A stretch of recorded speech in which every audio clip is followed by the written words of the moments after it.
right, let's jump in, everyone.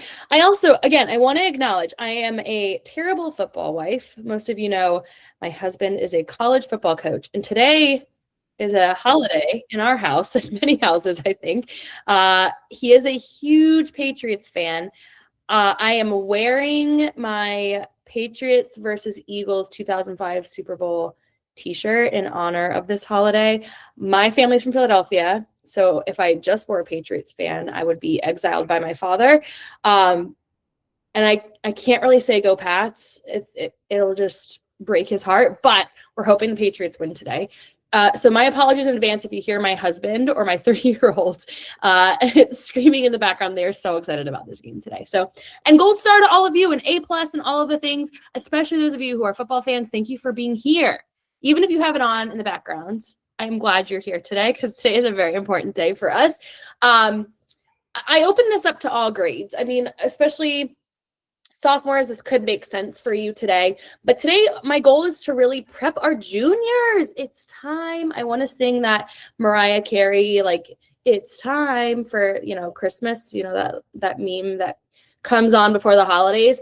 This is like our holiday, okay? The college application season is beginning for our juniors. Our seniors are wrapping up.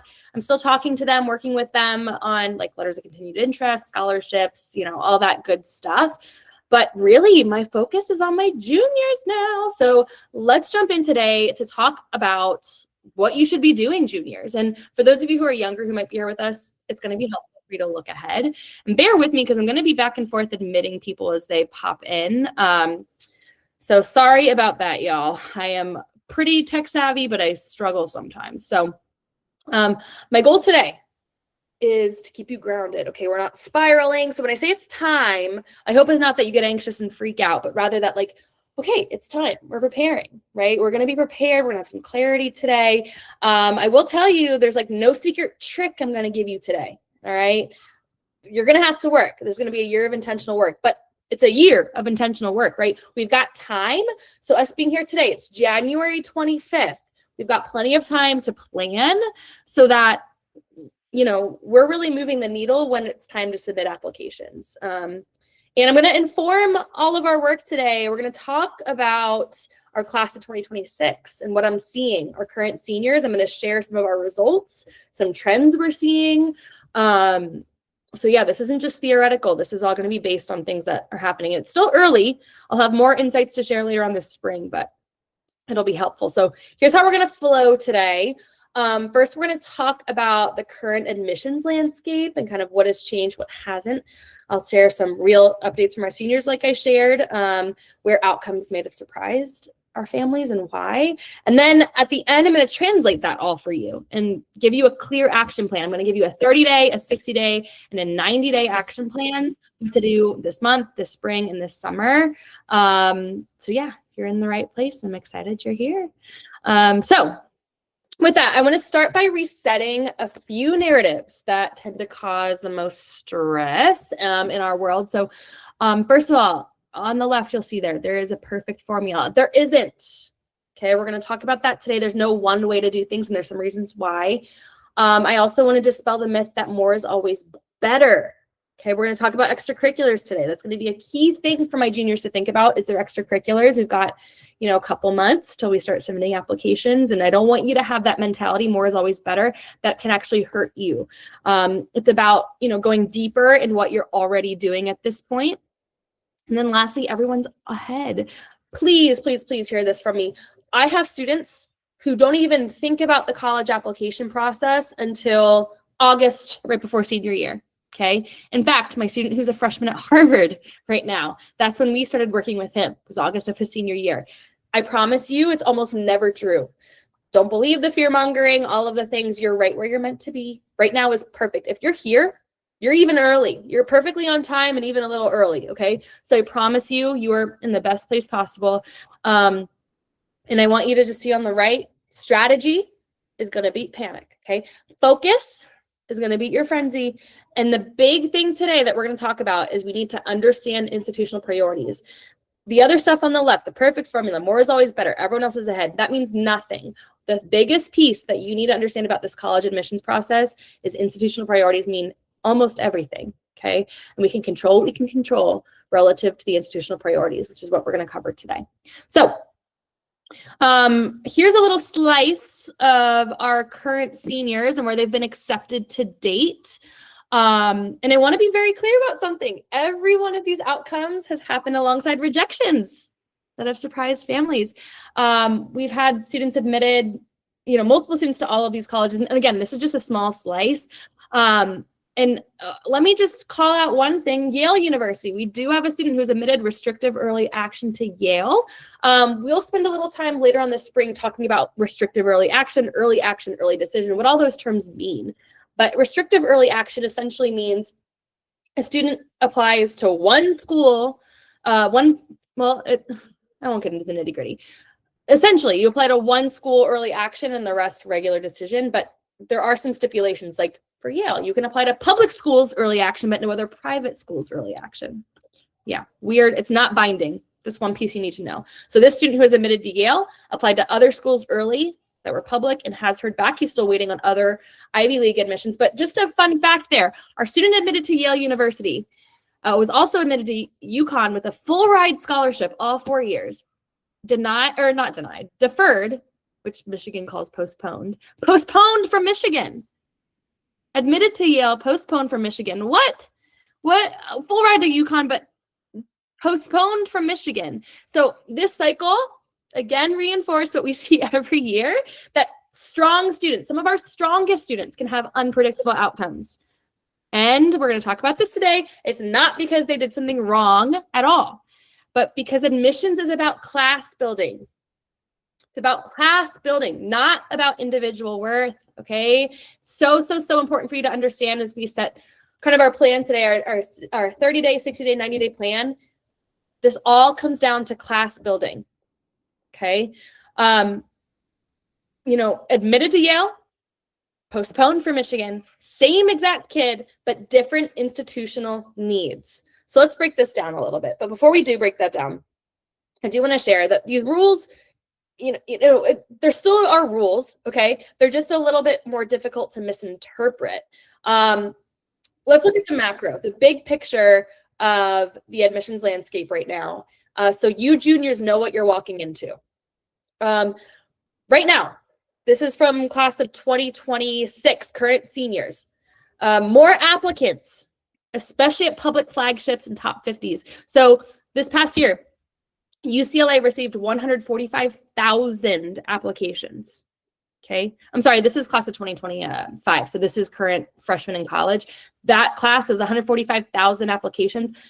Guess how many were admitted? 13,659. Did anyone get it right? 13,000 kids admitted from 145. UT Austin received a record as well, 90,690 applications, and about 19,000 were admitted. Harvard last year, 47,800, almost 48,000 students applied to Harvard. And guess how many were admitted?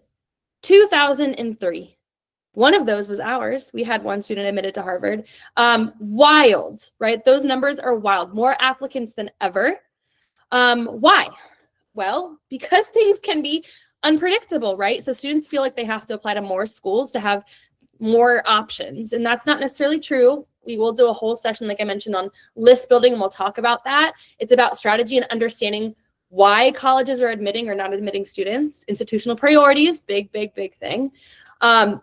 So another thing here, increased selectivity. So I do want to point out that some of these are program specifics, like USC Marshall, that's USC's business school, my alma mater, 15% acceptance rate in 2020, 7% last year.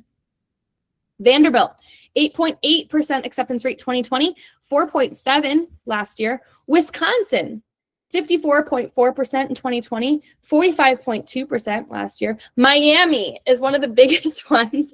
And I'll tell you what, when we talk about understanding the admissions landscape, I think I know why Miami has gotten so much more selective. And it is Alex Earl, which is wild to say, but she's an influencer who blew up. And I had so many kids apply to Miami who never had before. Same thing, CU Boulder is another big name that has gotten way more popular in the last year because of their football coach. Wild stuff, but these things really have an impact. So Miami 2020 had a 33% acceptance rate, 2025, 18%. And then this is one that we'll need data from this next year. So IU Kelly, we're going to talk about that a little bit today, but IU Kelly is their business school. Indiana University as a whole isn't as selective, right? But Kelly, their business school, just changed this year for the first time ever. They eliminated direct admit, meaning no one is guaranteed into IU Kelly anymore. Now it's holistic review. Everyone has to submit an application. So we will see what this looks like when the data comes back. But just now from 2020, we were looking at a 48.8% admit rate, and now they've actually quit publishing Kelly specific data. So this is the best I could find, but it was about 35% admittance rate in 2025 to Kelly. And this year, I think it's going to be even lower with direct admit changing. But again, I don't know if they'll publish it. And last piece here I want to talk about is test optional. So this is a 10% slice versus 90%, scores required versus not required. Let me talk about that a little bit more closely. So we don't know what this is going to look like in this upcoming year. Most often colleges make the call in the summer before application cycle if they're going to be test optional, test required, things like this, okay? But I will say I'm seeing a lot of colleges go back to scores required, mainly due to, I guess about 2 years ago now, UT Austin came out with a study where they followed the cohort of students who were admitted with no test scores and found they weren't doing so well in college. And after that, a lot of the most selective schools went back to scores required. Also, it's just kind of, you know, a lot of the top 25, top 30 schools like to do what the other top 25, top 30 schools are doing. So we'll see this shifting. But I just want to mention that SAT and ACT scores have historically been very important in the college admissions process. But, you know, with COVID, of course, that kind of changed. And so for fall 2026 admission, you know, already about 90% of four-year schools have said, according to this, and I have my data in front of me. This is from Fair Test, which is a national nonprofit advocacy group. They said about 90% of schools won't require. But this almost makes things a little muddier because if a school is test optional, then it's up to you, the student, with my support, right? Do I submit test scores? Do I not submit test scores? Are these going to increase my chance of being accepted, right? We'll have to look at data, how many kids were admitted with test scores last year. It makes things a little harder to read without context. So zooming out as we look at this, my hope in sharing this with you is to kind of highlight that, you know, being qualified isn't enough, which you probably already knew, okay? It's about positioning, about how do I frame my application to be the strongest possible application that I can put forward at this university. And it is university specific. And that's why we're here now in January. We've got plenty of time. If we can plan right now, we've got plenty of time to ensure that your application that we submit in 9 months from now is as strong as it can possibly be. So let's talk about what that looks like. Colleges review applications in a holistic manner. What that means, there's three kind of pillars we'll talk about. Academics, which includes both your GPA and your transcript. And I say transcript intentionally, not just your GPA. Your transcript absolutely matters, what classes you've taken and when, your trends in your grades, what the options are at your school, what you selected, right? Your academic profile is one pillar. And I do want to mention, I did have a webinar a couple weeks ago on academics. The recording's on our site. I'm happy to share it, where I talked about that being the gatekeeper, right? For most colleges, that's step one. You have to pass their academic threshold for the rest of your application to be evaluated, okay? I've said last webinar, and I'll say it a million times, you can't out extracurricular your academics. So juniors, hear this. This semester is the last set of grades that will be on your transcript when you submit applications in 9 months, right? They will not see your senior year grades, which doesn't mean that you can have senioritis, okay? Many schools ask for a mid-year report, and you will have to submit your grades before decisions are released, okay? But your junior year spring, this is the most important academic semester. The most important. If the trajectory is upward, you're in a great spot. okay? Keep things going this semester. Do the best you possibly can. Buckle down for these 4 months because that's going to make all the difference in your application, okay? Your extracurriculars. Now, of course, this is, and I wouldn't say extracurriculars, academics, and your voice, your essay. All three of these are about equally important. Just because academics are a gatekeeper, I don't necessarily mean to say that they're more important than extracurriculars. I would say they're just as important as extracurriculars in your essay. It does depend on the college. There are some nuances. But, extracurriculars are still incredibly important. And right now, you've got 9 more months to deepen your impact in your extracurriculars. I'm going to spend quite a bit of time toward the end today talking in depth about that. So I'm going to skirt over that for now. But I do want to say that you've only got 10 spots for the Common App, which is where most colleges are, where you submit your application, or the UCs have 20 spots, okay? But the Common App, most colleges let you pick 10 activities to share. And of those 10 activities, you've got 150 characters, not words, 150 characters to highlight what you've accomplished. We need to be incredibly strategic. Right now, as a junior, you should not be adding on a million things to do this summer, to do this spring, okay? Instead, we should be thinking about depth, about impact. What's your contribution? We'll talk about that more today, but just as a junior, you need to be super strategic with your extracurriculars. Then lastly, your voice. This is where you have the most control right now, okay? We'll talk about your essay today. It's time. It is time to start thinking about your essay.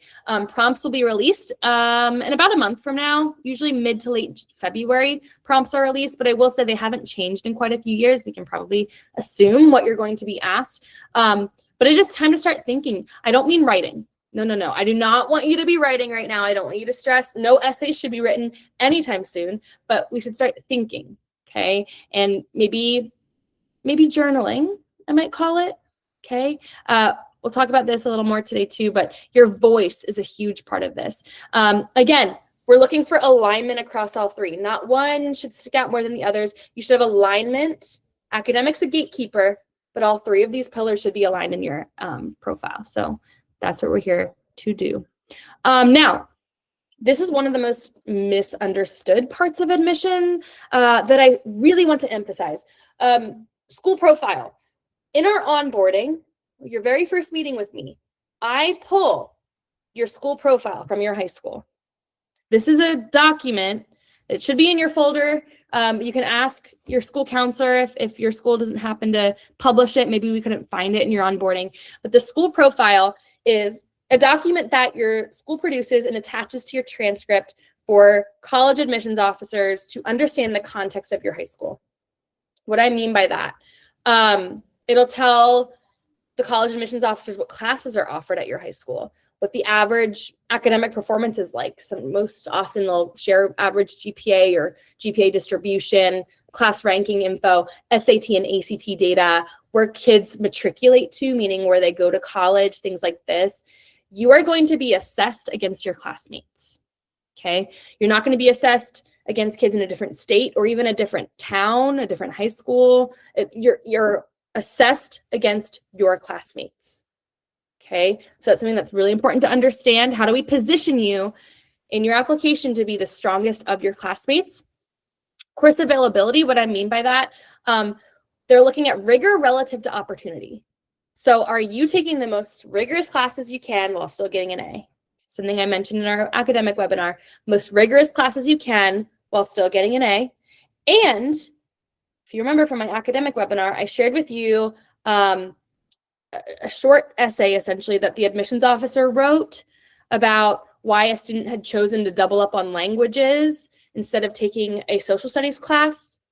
If you don't know what I'm talking about, I'll share that again in our webinar in June. I'll train you all to be admissions officers in June. And we're going to look at some real applications together, and you're going to decide which kids are admitted. So you'll see what I'm talking about. But essentially, the gist of what I'm saying is, again, context matters for you. So are you taking classes that are relative to your major, that are the most rigorous you can possibly take at your school, that you are getting A's in? All of these things matter and will certainly be discussed. These are humans reading your application. They look at the nuance. They look at the whole transcript, not just GPA. Your personal context, responsibilities, challenges, constraints. So in the additional info section, it may make sense. We'll talk about it together. We'll strategize. Do I utilize that to talk about my course selections, about any family things that have influenced my performance, any diagnoses that you may want to disclose, anything that has impacted your profile we'll want to share potentially in the additional info section. So we'll talk about that. So now, I mentioned something earlier that I really want to hone back in on. That's going to be important as we're thinking about our plan, okay? Colleges are not just admitting students, okay? They are not just admitting students. They are building a freshman class. They're building a freshman class. I'm going to share in the next slide some specifics about my current seniors and the trends I'm seeing, okay? I do want to share one story of a student who is not having results that he anticipated. And I think it's really easy to take it personally, and I get it. But I really need you juniors to hear this. These colleges are not just looking at you when they're reading your application. They're looking at the bigger picture. Who are they admitting? What do they want their freshman class to look like? And do you fit into that picture?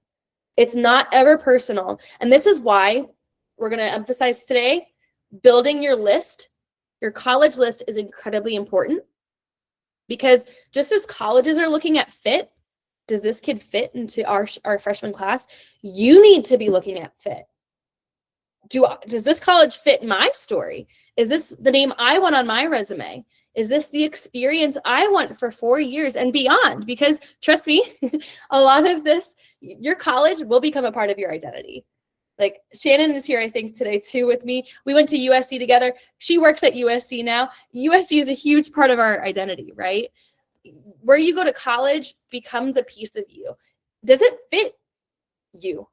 Does this college that you're going to put on your list, is it with intention? Okay. So before I talk about that and you building your list, let me give you some perspective here about shaping a class. There's multiple pieces that go into this. And again, we will go into depth way more on this stuff in June when I train you to be an admissions officer. It's my favorite webinar of the year for our juniors. But they will look at majors, right? You may have heard some schools talk about direct to major admit, right? So for example, UT Austin is my favorite one to use because they care the most of any other college I know. Well, there are a couple of others up there, but they really, really, really care about fit to major. That's why UT Austin actually asks you for a document called an expanded resume, which is a multi-page resume that showcases all the things you've done since like forever beyond your activities list related to your major, okay? So, you know, those schools are really looking, do you fit in their computer science program, in their business program, nursing, engineering? These are some of the most impacted majors. Now, other colleges don't care at all about major. So Wake Forest, you don't even choose a major till your sophomore year, right? You're just admitted to the university and you pick a major later. You do note your major on the application, but it's really for just, you know, they are curious about it. But truly, if you're picking an impacted major at a school that cares about majors, this is something to think about. And I've had a lot of kids try to strategize, right? Do I apply to economics instead of a business major so that, you know, usually economics is within the College of Arts, Letters, and Sciences. So do I pick econ just to get my foot in the door and then try to get into the business school later, right? Or for direct admit nursing programs or BSMD programs, do I even apply? Do I even go if I'm not admitted to the nursing program, right? These are all things we'll want to talk about. And really consider if you just want to go to Michigan and you don't care if you don't have a business degree, then fine. Maybe applying econ might be a good strategy. But if it's got to be Ross, you've got to be in their business school, then we need to think about, you know, is that the right fit for you? Geography. So colleges will balance demographic data by state and region. So what I mean by this, they may take only a certain number of kids from Texas, certain number of kids from New Jersey. And some kids in my lower populated states, or states where they don't get a lot of applicants, like my North Dakota kids, or, you know, Wisconsin, maybe UT isn't as popular at these colleges and UT wants more kids from that state. It can really be that simple. They just needed more flute players from Oregon that year. I mean, truly, it could get down to that. Maybe something too. I'll never forget my class of 2025. I had a fabulous applicant, really strong, 4.0 in all AP classes, missed one question on the ACT, won the Jewish Olympics for golf, president of all these clubs, really strong student.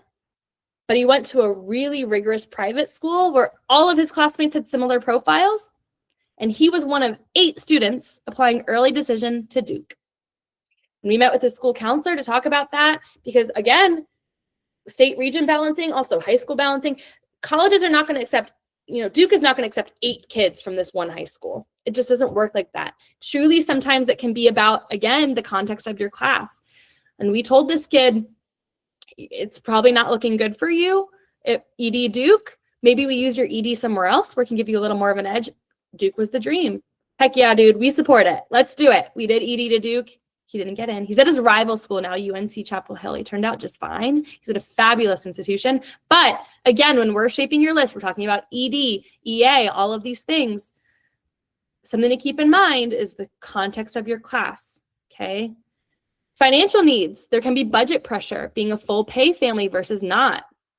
And we can absolutely talk through that. I never recommend playing that game, but something to think about when you're shaping your list and putting together your strategy. Housing capacity. We've seen colleges that will, you know, prioritize local students and give them maybe even a stipend to commute to school and get a dorm sophomore year. Truly. Program needs. Maybe you're in some niche that they really need. Maybe they need more kids in the marching band. You're being a recruit who's being, you're being recruited by athletics, things like this.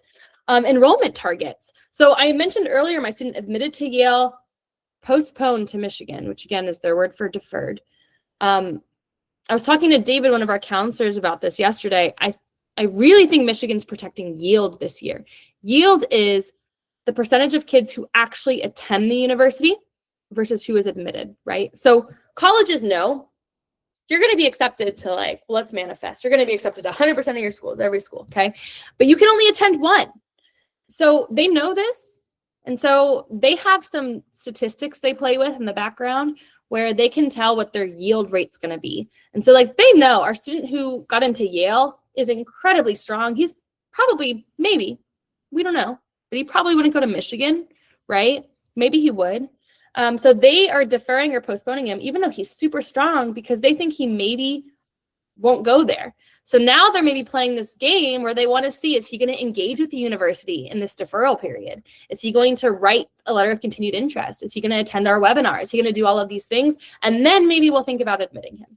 Now, not every university plays that game. This is the first year ever Michigan has had this process, so I'll have to keep an eye on the data. But USC did a similar thing when they started EA 2 years ago, right? So just all things to think about. So my point in sharing this with you is, first of all, the takeaway. Admissions officers are not asking, is this student amazing, when they're reading your profile? You're all amazing, spoiler alert. They're asking, do we need this student this year? Okay, and so I want to manage expectations a little bit in sharing this with you, that we really need to be serious about building a really best fit college list, which we'll talk about in just a moment. But before I do, I want to ground all of this in some really concrete updates, because policies are changing. So today, right, our College App Kickoff, my goal is to come up with an action plan today, but also share with you what I'm seeing with our current seniors, because College App Kickoff is different every year. We have different policies, different things we're seeing every year, and that will directly impact our current juniors. So for you, my current juniors, there's some schools here on your screen that families often think they understand. So I just want to pause here for a minute, just give you a big picture. And again, we'll dive a little more closely into some of this stuff in June. But I want you to think about controlling what you can control. Okay, so let me share some of my updates here. USC, they just started ED for Marshall And they don't deny anybody in the early round either. This is a new thing. Michigan and USC don't deny anyone in the early round. And in fact, I need to look at USC's data for this year if they publish it, but 2 years ago, the acceptance rate for EA was actually lower than the regular decision rate. A lot of this, again, comes down to yield. It comes down to the institutional priorities. What is the freshman class they're trying to shape that year? It's nothing personal, okay? IU Kelly, huge change. Like I mentioned earlier, first year ever, there's no direct admit, okay? All students are being holistically admitted. And, I've met with some of my current seniors who were admitted to IU, but not to Kelly, and looked at the acceptance letter, and what it shared is they have to earn an A- in all of their business classes in their freshman year to be admitted to Kelly down the line. That's not easy, y'all, okay? Getting A- in all of your Kelly classes, your business classes, is not easy there. So now we're debating, do we even go or do we move down the line to the other acceptances? And then Arizona, this is one that is super wonky this year. Arizona has been a safety for most of my students forever. Great school, but, very much, they have a lot of assured admission, right? If you get this GPA, you're in. No more. They just went to holistic admission this year, and they are outright denying, not even deferring. None of my students, I had a meeting with IECA, which is the professional counseling organization I'm a member of, last Friday. We had like a roundtable discussion about what we're seeing. And there are students, I don't think actually I had many students apply to Arizona this year at all. But anyway, across the country, students who would have previously been automatically admitted, flat out denied. Not deferred, denied. Again, thinking it's a yield protection thing. And then these kids are going back and saying, I will attend if you admit me. And then they're admitting the kids. Pretty wild stuff. So just, again, we're keeping an eye on some of the specific trends. I'll have more data when all of the acceptances roll in by April, but things to keep an eye on that are going to affect your college list, which is the next thing I want to talk about here. And I should have said, by the way, y'all, I'm throwing a lot of information at you today. If you've got questions, I will absolutely leave time at the end for questions, but please feel free to throw them in the chat and we can talk anytime about questions that arise. But more than ever, the most important thing for all of you right now is to build a balanced college list. This should be a big undertaking that you are tackling right now, okay? If we've been meeting for a while, you probably have a draft, okay? You probably have a very all over the place draft, because freshman and sophomore year and even junior year fall are all about exploring. I very much embrace that, things can change so dramatically while you're in high school and even in college, right? Your major may change all the way up through your junior year of college, and that's fine and that's normal. So if your college list is all over the place right now, and often at this time it's very reachy, you've got a lot of the dream schools, right? Because I'm going to guess most of you on your college list, you've got really selective, awesome schools because those are the names right? The top 20, 30, 50 schools, your state flagship. The Ivy League Plus, the UCs, right? A lot of your school lists are going to be really reachy, and that's totally, totally normal and fine. But now you're a junior. Now things should start to shift just a little bit. We need to get a little more purposeful. I don't really worry about a super polished college list until this summer after junior year, because we're still waiting on your final GPA. Okay, things can shift after this semester is over. And also, a lot of us are waiting on test scores to come back, right? The big school SAT sitting is in March. So late this spring, early this summer, we're going to have more data to really polish your list. And at that time, when we get your final GPA and your final test score, I will run a super detailed college list report. It'll be about a 20-page PDF that ensures your list is balanced. You've got a nice number of reaches, target, safeties. You should have about 3 to 5 in each of those categories, right? I would say about 3 reaches. Those are the schools that, are pretty selective. And I should mention this is relative. The term reach is relative to you, meaning a reach for you might not be a reach for somebody else. Okay, so just want to put that out there. But about 3 reaches, 3 to 5 targets, a target being like your profile fits them. Okay, you have a solid chance of getting in. And then 3 to 5 safeties where like you are for sure going to get in, and probably with scholarship money. again, relative. Okay. And I'll work you through to get to that balance. But what you should be doing this January, February, March, right? The next like 90 days or so is to start looking a little bit more intentionally at fit. So, you know, of course you can kind of guesstimate where you'll land academically, but I'm talking about beyond academically. Okay. And when you just Google a college and look at the acceptance rate, that tells you little to nothing. Because again, this is all relative to you. I just mentioned institutional priorities, right? Now, some of that's difficult to decode. Institutional priorities, I should mention, if I don't think I've said this yet today, but they often are not published. Okay, we don't know sometimes why a kid's denied. I had an email come through from a mom this weekend yesterday, and she's like, why was he denied? Is it because of, you know, XYZ reason? We don't know. The colleges aren't going to share that. Sometimes they will share a press release at the end of the season. So like April, May, after they release their results, they may say, here are our institutional priorities for this year. So for example, like Vanderbilt a couple years ago had an agreement to work on increasing the number of rural students. I mean, the Carolinas, they got an endowment. I think it was Duke had released this press release that they wanted more kids from the Carolinas as part of the endowment they had received, right? They may need more females in STEM. That's another one for Vanderbilt. So just sometimes they will release that information after the application season closes. Sometimes they don't at all.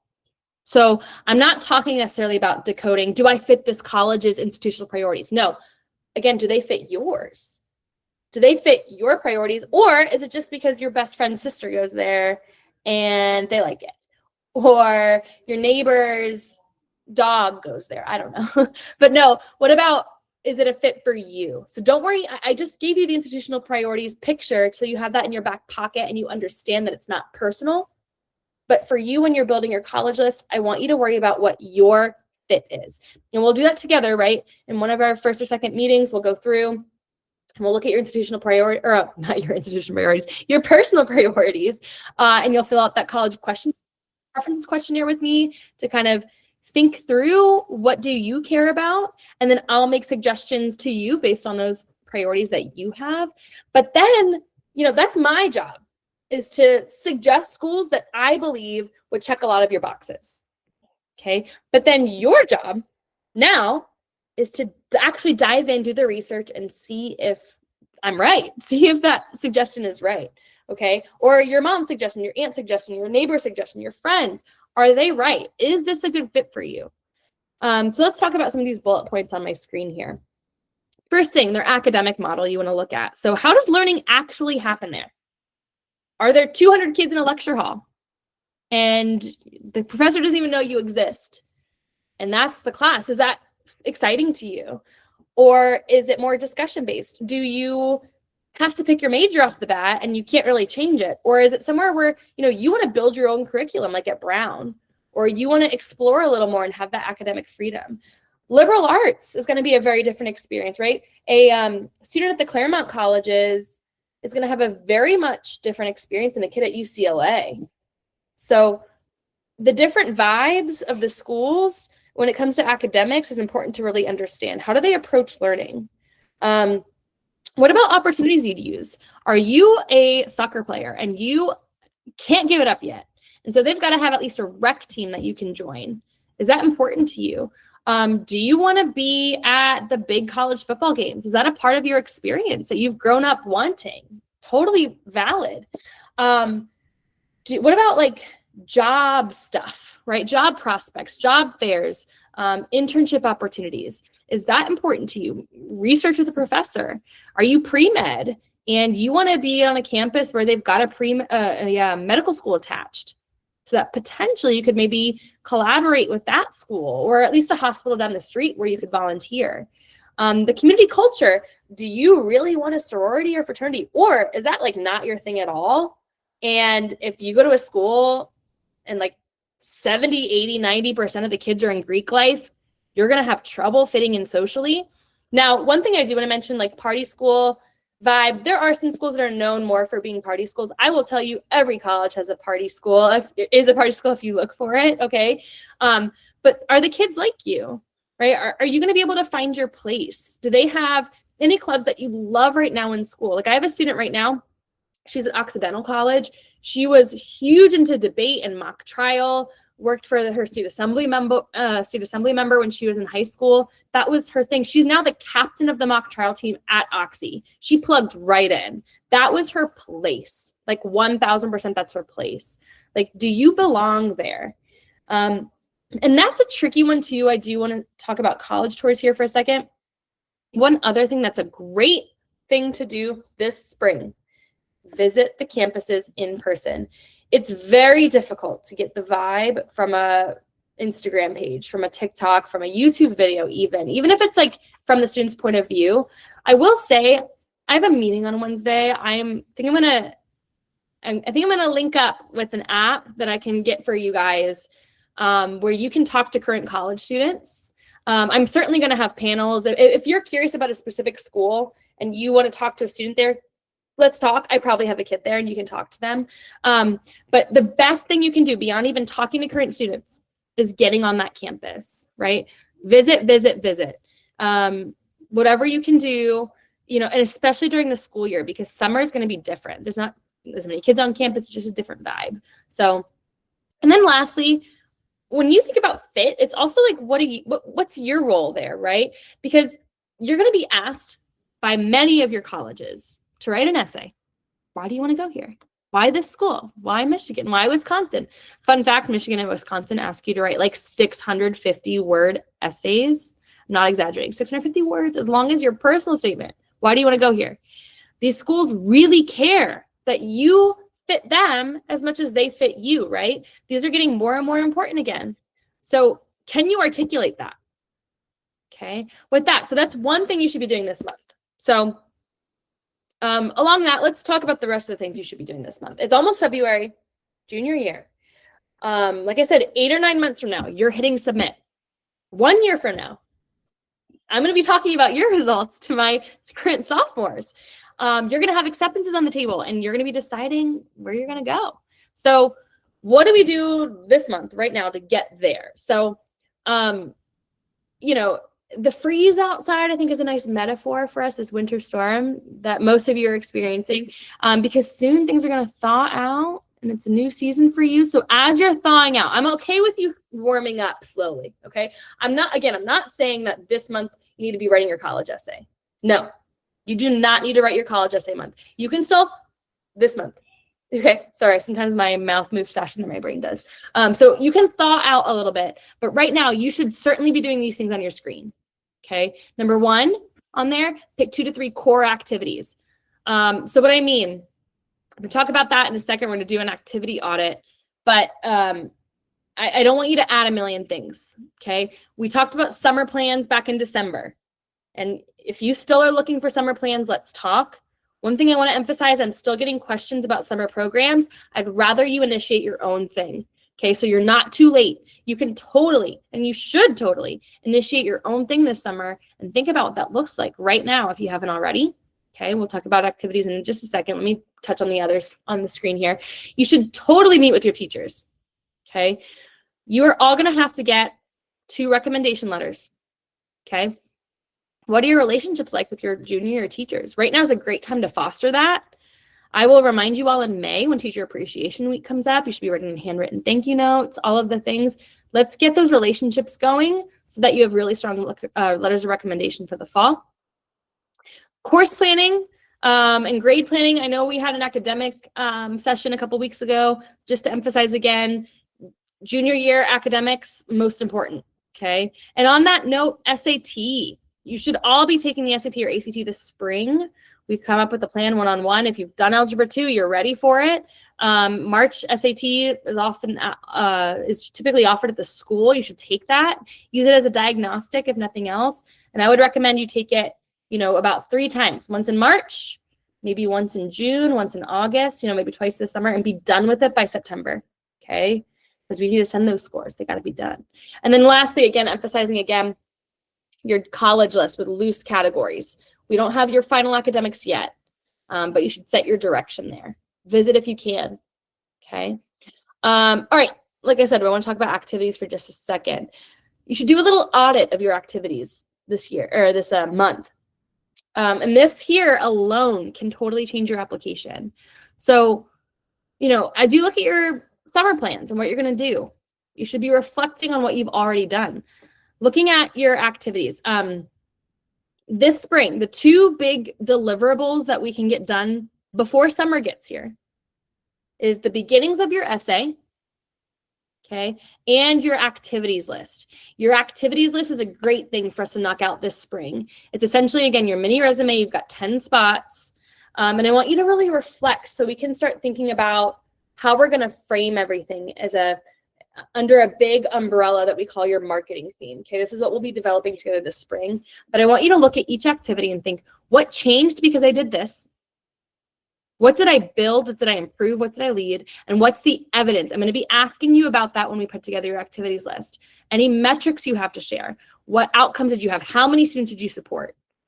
How many members did you have grow into your club that you created? How many hours did you go and volunteer at this place? We need numbers. And again, we'll talk about that in our one-on-one meetings. Okay, but really think about this so that your activities list can be the most, the story can be a single through line through all your activities, and it really leads to a single marketing theme. Okay, so this is your your 30-day plan. Pick your activities to deepen, meet with your teachers, course and grade plan, and first draft of your college list. Now, let's look forward to spring. So by, May, you should have, and actually I didn't intend for this, but this first bullet point is kind of a double entendre, okay? I want you to think, first of all, about I meant when I put this on my PowerPoint slide here, that I want you to identify the themes of the major you're going to choose, right? So what I mean by that, I would like for you to declare a major, but you don't have to. Sometimes my students just apply to exploratory programs. I have a number of students this year applying exploratory with great success. That's totally fine. But you should at least have some kind of themes, right? Things you're leaning toward.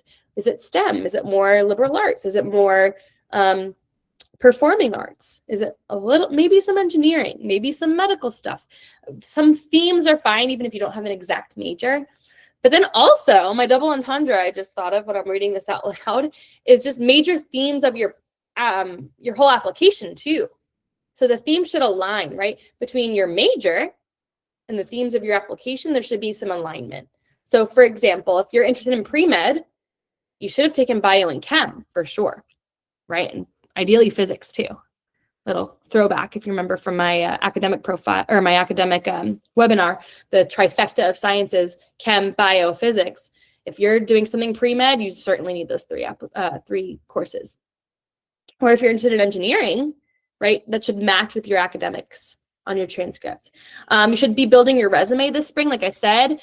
The two big deliverables this year, your resume, which is your activities list with metrics and a story of each.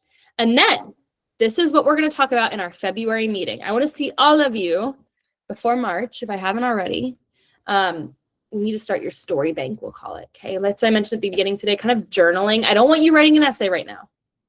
I would like you to write an essay maybe April-ish, maybe June-ish, okay?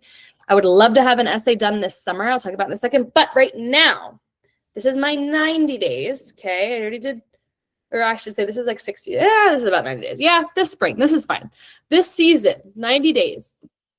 I would like you to have like a story bank. So what I'm asking a lot of my kids to do for homework is I want you to start thinking about like little stories of your life that could really tell the story of who you are. I'm going to do a whole session in March about the college essay. And we're talking about this in our one-on-one meetings. But let me just say this so you all hear it multiple times. This is not a cover letter. Your college essay is not a cover letter. If you talk about your extracurriculars at all, it needs to be with purpose, okay? Your essay should be a mini memoir of your life. It should zoom into like a small moment of your life that is representative of your values, of your identities, of who you are. Okay, again, we'll talk much more about this, but for now, I just want you to pay attention to the little stories of your life. My student who's at Harvard for this year, he wrote about doing stand-up comedy in New York City on the weekends, which I was shocked because he was a really quiet, shy computer science engineering type kid. I have a student who's at UT Austin for nursing. She wrote about playing piano in different chapters of her life for different audiences, and that was beautiful. I have a student at UC Berkeley who wrote about a bird crashing into her window and how it sent her on this journey of studying birds, and now she's majoring in biology to study ornithology, which is the study of birds. So it can mention your extracurriculars in your major, but it should really be a story that you're sharing. So what are your stories? We'll talk about that more throughout the spring, but just something to be thinking about, right? Just thinking at this point. And then this summer, we jump in. The water's fine, I promise. Your testing plan should be decided certainly by this summer. Your testing should be done by September. I would love for it to be done by September. I have kids take it later every year, and it's always stressful. Let's go with the plan together so that you're not doing that last minute. You should be implementing, of course, your summer plan with meaning, whatever that is, okay? Your short list of your schools should be pretty much put together, right? Your priorities should fit.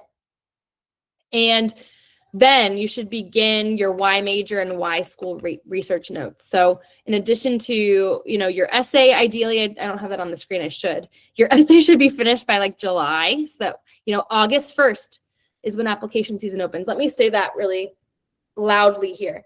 The only things, again, you can do this spring and even this summer are your college essay, the personal statement, the main long personal statement. When you say college essay, it is called the personal statement in college application terms, okay? And then your activities list, as I've been mentioning. Those are the only 2 deliverables we can complete this spring and summer, okay? Because August 1st, that is our New Year's Eve, okay? That is when all applications open. We get all of the essay prompts from all the schools. So that's when all the colleges say, okay, in addition to your main college essay, we also want you to tell us why you want to go here, right? My least favorite prompt in all of college admissions is Georgia's, although Michigan had a terrible one this year too.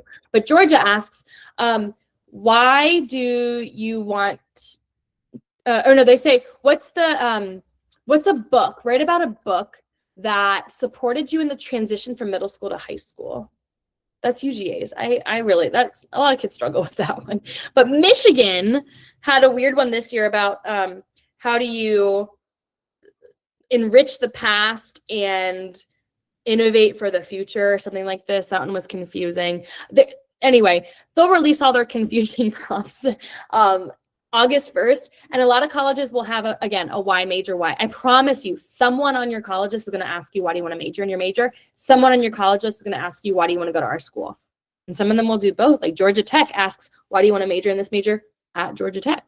So be prepared. We should begin those research notes this summer. We don't have to start writing those essays this summer, but you should be able to whim. If I ask you, why is Wisconsin on your list? You should be able to tell me. If I ask you, why is Tulane on your list? Why is Wake Forest on your list? You should be able to tell me, and it should not be because I heard they were good, because they were ranked really highly, because my teacher went there, right? Why is it a fit for you? That's the goal this summer, is you can tell me why you want to major in your major, why you want to go to that school. All right. Whew. I did it with 5 minutes left, which is perfect. It's game time. That's me and you on the screen right there. Okay. I'm cheering you on. You're actually on the TV, I guess you're playing. But I hope what you're feeling right now is less urgency. So you don't need to write your essay right now. You don't need to have a college list right now. You don't need to be applying to college right now. In fact, do not create a Common App account. I haven't said this yet. Do not create one until August 1st. If you create it right now, it will be deleted. The Common App resets July 31st every year. So if you create an application right now, it will be deleted by the Common App. Don't do it. Okay, every year I have one kid do it. Don't do it. August 1st is when we'll start hitting, we won't start hitting submit. We'll start creating applications at that time. Hopefully you have some clarity today. And I hope you hear from me something, that this process is totally manageable when you focus on what actually moves the needle right now, right? You don't have to do everything right now. You just have to do the right things at the right time. You've got me as your guide. Okay, we'll chip away at all of these things on our checklist, one thing at a time. But yeah, it's January. It's time to start thinking about it. It's time to start thawing out with the weather. And then we'll start planting seeds this spring, and we'll jump in this summer. All right. That's it. Have any of you been watching the football game instead of listening to me? Hopefully you're all listening to me. But I will send out this recording. And if you don't yet have a meeting with me in February. Let's book one. Shoot me an email, shoot me a text. You have my link. Those of you who joined us from the public who aren't yet with us, I hope you'll work with us. But if you have any questions, let me know. I'll leave some time here at the end. We've got 4 minutes left. Woohoo! Go team. Great question. How do you find out the college's academic model that I mentioned? So on your college list spreadsheet, I have like some resources for you. Number one, I would go to some webinars from the college and see how they talk about it, because they will all share this.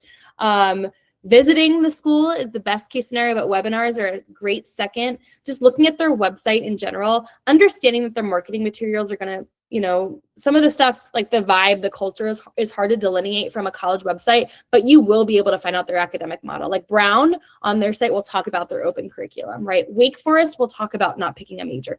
UT Austin will talk about fit to major and all that stuff. So I would look at the college's websites. You can also ask me, I can share with you. U of M, we were just talking about yield protection. University of Michigan, that's the one that deferred my Yale student. I only had one student admitted to Michigan in the early round this year, only one. And yeah, he's awesome. He is a Texas student, private school student, was admitted to Austin for biomedical engineering. All my other students were postponed. I rarely saw a student admitted. So I just was talking about that. We don't have data yet on that yet, Anjali, so I'll keep an eye out for it. But they're really yield protecting this year, meaning I think we'll see what comes out after the deferral period and regular action pool, but I think they're really protecting their yield. Honors program, that's a great question. It's a whole separate application. And oftentimes you'll submit it all at once, like A&M, you apply to the honors college when you apply to this college. Some of them it's separate.